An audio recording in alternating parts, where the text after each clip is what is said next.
Question 109 in our according February March 22, y is inversely proportional to x squared. y inversely proportional to x squared يعني y equal k over x power 2. دي بنسميها relation. طبعا في الريليشن مش هيسيبك تغرق ابدا مهما يكون، لازم يديك الاكس ويديك الواي. الواي equals 2 والx equals 3 يعني k over 3 باور 2. هنودي دي الناحيه الثانيه بالتايمز هتطلع k equals 18.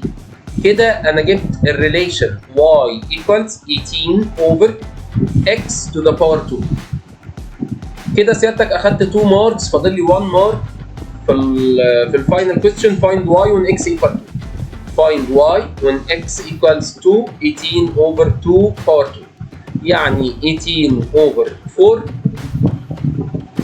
يعني 9 over 2 أو 4.5. يبقى سيادتك الإجابة 4.5 أو 9 over 2.